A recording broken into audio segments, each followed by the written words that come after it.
ભલા માણસ આવું તે ક્યાંય ચાલતું હશે ખેતર કોકના અને તમારી ઈચ્છા પડે એમ તમે ન્યા ખાડા ખોડી અને પાવર ઓલા માટે થઈને પવનચક્કી જેવું કે જે કાંઈ તમારે નાખવાનું છે એ તમે વીજ નાખી લાઈન. દો. વીજ લાઈન, હાઈપર ટેન્શન વાળી વીજ લાઈન તમે નાખી દો. એમ ન ચાલે. તમે એટલીસ્ટ એને કન્વિન્સ તો કરો. એકચ્યુઅલી એવું છે કે મૂળ વાત જે છે એ અદાણી કંપનીની છે. આખો મામલો અદાણી નામની ખાનગી કંપનીનો છે, સરકારનો નહીં. પેલી વાત તો ઈ. એવા રાજુભાઈ કરપડા પણ એક શબ્દ આ બાબતે નથી બોલ્યા. હવે એ ભારતીય જનતા પાર્ટીમાં ભળી ગયા એટલે હવે લાજ ગાડીને હરાને ગાળ્યું દો ને એના જેવી વાત છે. હવે કાંઈ ખેડૂતની વિરુદ્ધમાં બોલી શકાય એમ નથી. જો જહર પી ચુકા હું વો તુમ્હીને તો દિયા હૈ, तुम तो मुझे जिंदगी की दुआएं मत दो, और शोला था जल बुझा हूं, अब तुम तो मुझे हवाएं मत दो. કારણ કે સીધું નામ આવે તો તમારી જાણ ખરા અર્થમાં જો તપાસ કરવામાં આવે ને તો આ રેલો એવા લોકો સુધી પહોંચે જે અત્યારે માથું છુપાવીને ફરે છે.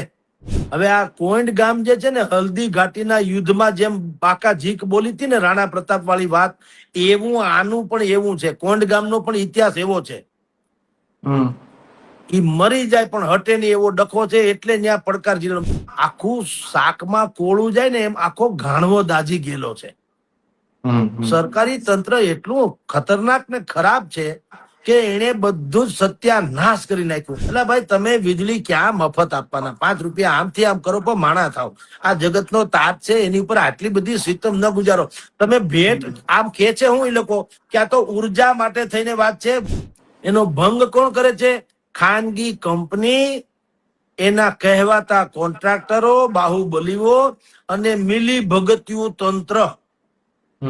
એટલે આ જે ત્રેખડ જે છે એ અત્યારે સૌરાષ્ટ્રના સાગરકાંઠાના ખેતરોમાં 4 પગાળા રોજડા જે હેરાન કરે એથી વધારે હેરાન કરી રહ્યા છે આ 2 પગાળા.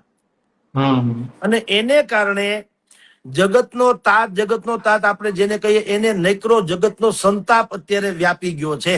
મત આપ્યા તો કઈ આમ તો નથી લીધા બંદૂકની અણીએ તો એનો અર્થ એમ છે કે પ્રજા તમને ચાહે છે, તમે એનું આવું વળતર આપો. જુઓ આ ચિનગારી છે અને ભડકો થવાનો. હવે ખેડૂતો લીધી મૂકે એમ નથી અને સરકારે ઝૂકા વગર છૂટકા નહીં. ત્યારે જે ચાલે છે આખું ગ્રાઉન્ડ લેવલ ઉપર, શાયદ ગાંધીનગરને ખબર નથી અથવા તો મિસગાઈડ કરવામાં આવે છે.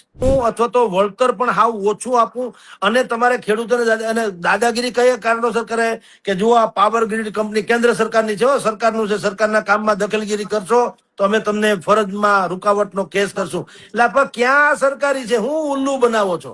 પાવર ગ્રીડ કંપની સરકારી છે પણ અત્યારે સરકારે એને ઠેકો નથી આપ્યો, અદાણી ભાઈએ આપ્યો છે, ગૌતમભાઈએ. તો ગૌતમભાઈ ક્યાં સરકાર છે? કોઈ સરકાર આટલી ગાફેલ કઈ રીતે રહી શકે કે આવડું મોટું આંદોલન થવાનું છે, ખેડૂતો હાહાકાર મચાવે છે, ખેતરે તમારી જાણ ધીંગાણા હાલી રહ્યા છે, તો સરકાર ખામોશ કા? હવે જમીનના ટુકડા એના કાળજાના કટકા જેવા હોય. એ ખાલી ભૌગોલિક વાત હોતી નથી મયુરભાઈ, કે ભલામણા સરકાર શું કામ આમાં ખામોશ છે? એટલે જે સમાજે તમને ચૂંટીને મોકલા છે, જે તમારો છે, હજી તમને મત આપે છે, તો તમારે તો ત્યાં તીડના ટોળાની જેમ તંત્ર ઉતારવું જોઈએ, સરકારી મંત્રીઓથી માંડીને બધાય. અને બળજબરી સૌરાષ્ટ્ર કચ્છમાં તો તમે જાણો છો, આ તો મરદ મુછાળાના ગામડા છે. હાથે કરીને ધીંગાણા કરશો ને બહુ મોટો હેરાન થવાની ઘટના છે.